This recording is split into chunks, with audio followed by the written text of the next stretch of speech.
Assalamualaikum warahmatullahi wabarakatuh. Hari ini kita akan membahas tokoh filsafat dan politik, Konfusius, yang dikenal sebagai guru satu dunia. Meskipun berasal dari keturunan bangsawan, hidupnya penuh kesulitan setelah kehilangan ayahnya di usia muda.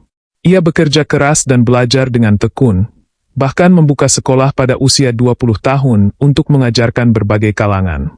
Meskipun terjun ke dunia politik, ia menghadapi banyak tantangan hingga akhirnya meninggalkan posisinya.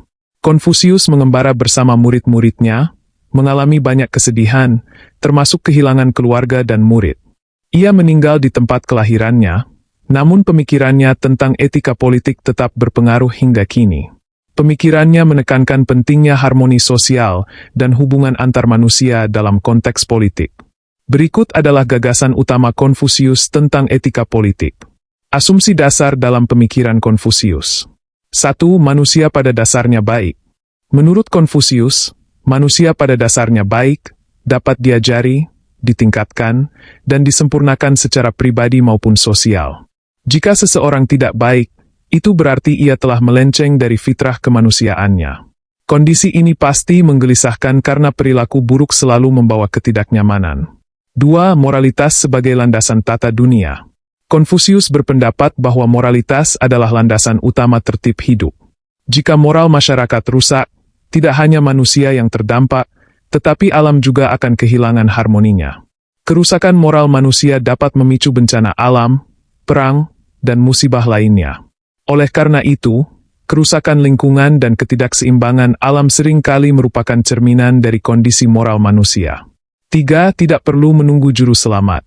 Konfusius menegaskan bahwa manusia tidak perlu menunggu juru selamat, ratu adil, atau imam untuk memperbaiki dunia. Yang dibutuhkan adalah guru yang bertugas membenahi moral masyarakat. Moralitas adalah kunci untuk memperbaiki dunia. Fokus utama pemikiran Konfusius. Konfusius fokus pada 3 hal utama.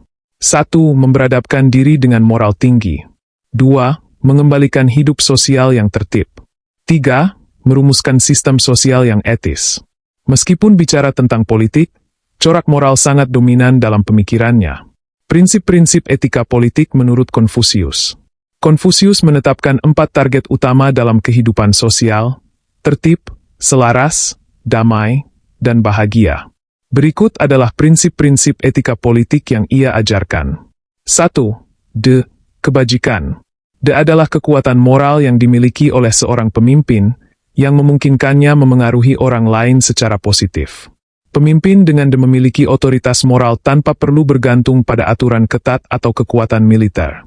Masyarakat akan secara sukarela mengikuti teladan pemimpin yang baik. 2. Ren, kemanusiaan. Ren adalah konsep kemanusiaan, belas kasih, dan kasih sayang. Pemimpin harus memiliki daya empati yang tinggi dan mampu memanusiakan manusia. Harmoni sosial tidak mungkin tercapai tanpa kemampuan empati ini. Konfusius menyamakan pemerintahan berdasarkan Ren seperti bintang kutub utara yang menjadi poros bagi bintang-bintang lainnya. 3. Li, tata krama. Li mencakup tata krama, etiket, ritual, dan tradisi. Pemimpin harus mampu menghidupkan budaya yang baik dan berpartisipasi dalam ritual serta tradisi masyarakat. Dengan menghormati Li, pemimpin dapat menjaga keteraturan sosial dan stabilitas negara. 4. Siu, bakti. Siu adalah konsep bakti kepada orang tua dan leluhur. Menurut Konfusius, bakti adalah landasan semua jenis kebajikan. Hubungan sosial yang harmonis dapat terwujud jika 5 hubungan utama dihormati: pemimpin rakyat, orang tua anak, suami istri, kakak adik, dan antar teman. 5. Sue, pendidikan. Sue adalah prinsip pendidikan dan pembelajaran. Konfusius percaya bahwa pendidikan adalah kunci untuk menciptakan masyarakat yang harmonis. Pendidikan bukan hanya tentang aturan dan hukuman, tetapi juga tentang pengembangan moral dan kesadaran diri.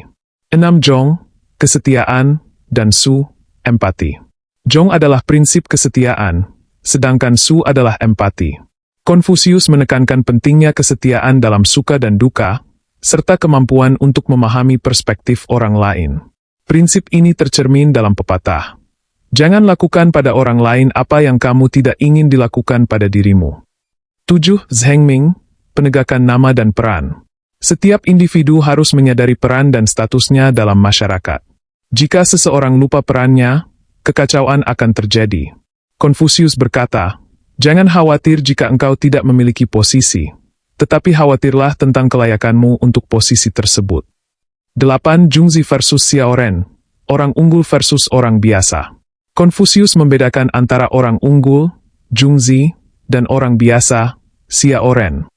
Orang unggul adalah mereka yang memegang moralitas tinggi, rendah hati dalam ucapan, tetapi utama dalam tindakan.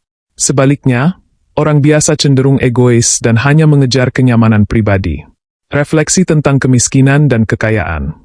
Konfusius berkata, "Di negara dengan pemerintahan yang baik, kemiskinan adalah sesuatu yang memalukan karena fasilitas sudah tersedia. Di negara dengan pemerintahan yang buruk, kekayaan adalah sesuatu yang memalukan karena biasanya diperoleh melalui korupsi atau kolusi." Menjadi manusia sejati. Jika orang lain tidak mengakui nilai kita, tetapi hal itu tidak membuat kita galau, maka itulah tanda bahwa kita adalah manusia sejati. Keberadaan kita tidak bergantung pada pengakuan orang lain. Demikianlah sedikit penjelasan mengenai filsuf Confucius. Kurang lebihnya mohon maaf. Jangan lupa subscribe, like, komen video ini. Semoga bermanfaat. Wassalamualaikum warahmatullahi wabarakatuh.